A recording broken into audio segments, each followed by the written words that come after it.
जय माता दी दोस्तों, आपका स्वागत है सिस्टर्स ऑनलाइन स्टडी चैनल में।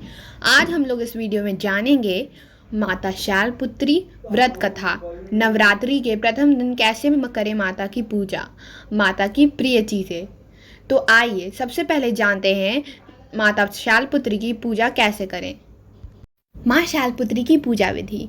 शारदीय नवरात्रि के प्रथम दिन ब्रह्म मुहूर्त में उठकर स्नान आदि से निर्वृत्त स्वच्छ वस्त्र धारण करें और फिर चौकी को गंगा जल से साफ करके माँ दुर्गा की मूर्ति या फोटो स्थापित करें। पूरे परिवार के साथ विधि विधान के साथ कलश स्थापना की जाती है। घट स्थापना के बाद माँ शैलपुत्री का ध्यान करें और व्रत का संकल्प लें। माता शैलपुत्री की पूजा षोडशोपचार विधि से की जाती है। इनकी पूजा में सभी नदियों, तीर्थों और दिशाओं का आवाहन किया जाता है। इसके बाद माता को कुमकुम और अक्षत लगाएं। इसके बाद सफ़ेद, पीले या लाल फूल माता को अर्पित करें। माता के सामने धूप दिए जलाएं और 5 देसी घी के दीपक जलाएं। इसके बाद माता की आरती उतारें और फिर शैलपुत्री माता की कथा, दुर्गा चालीसा, दुर्गा स्तुति या दुर्गा सप्तशती आदि का पाठ करें। इसके बाद परिवार समेत माता के जयकारे लगाएं और भोग लगाकर पूजा को संपन्न करें।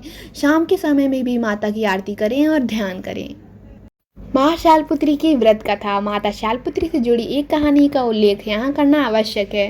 प्राचीन काल में जब सती के पिता प्रजापति दक्ष यज्ञ कर रहे थे तो उन्होंने सारे देवताओं को इस यज्ञ में सम्मिलित होने के लिए आमंत्रित किया, लेकिन अपने जमाता भगवान महादेव और अपनी पुत्री सती को आमंत्रित नहीं किया। लेकिन सती को अपने पिता के यज्ञ में जाने की बहुत इच्छा थी। उनकी व्यग्रता देख शंकर जी ने कहा कि संभवतः प्रजापति दक्ष हमसे रुष्ट हैं, इसलिए उन्होंने हमें आमंत्रित नहीं किया होगा। शंकर जी के इस वचन से सती संतुष्ट नहीं हुई और जाने के लिए अड़ गई। उनकी जिद देखकर भगवान शंकर ने उन्हें वहां जाने की अनुमति दे दी। सती जब अपने पिता के घर पहुंची तो सिर्फ माँ ने ही उन्हें स्नेह दिया, बाकी सदस्यों ने उनसे ठीक से बात नहीं की और व्यंग्यात्मक छींटाकशी भी की। दक्ष ने भी शंकर के प्रति कुछ बातें कहीं जो सती को उचित नहीं लगी। अपने पति का तिरस्कार होता देख उन्होंने यज्ञाग्नि में अपने आप को भस्म कर लिया। जब शंकर को सती के भस्म होने के बारे में पता चला तो वे क्रोधित हो गए और उन्होंने दक्ष के यज्ञ को विध्वंस करवा दिया। यही सती अगले जन्म में शैलराज हिमालय की पुत्री के रूप में जन्मी और शैलपुत्री कहलाई गई।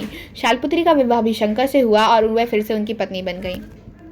माता को प्रिय हैं ये चीज़ें। पर्वतराज हिमालय की पुत्री होने के कारण माता की पूजा और भोग में सफ़ेद चीज़ों का ज़्यादा प्रयोग करें। माता को सफ़ेद फूल और सफ़ेद वस्त्र ही अर्पित करें। इसके साथ ही माता को सफ़ेद मिष्ठान का ही भोग लगाएं। माता शैलपुत्री की पूजा करने से कुंवारी कन्याओं को सुयोग्य वर की प्राप्ति होती है और घर में धन धान्य की कमी नहीं होती। माता के इस स्वरूप को जीवन की स्थिरता और दृढ़ता का प्रतीक माना जाता है। शैल का अर्थ होता है पत्थर और पत्थर को सदैव अडिग माना जाता है।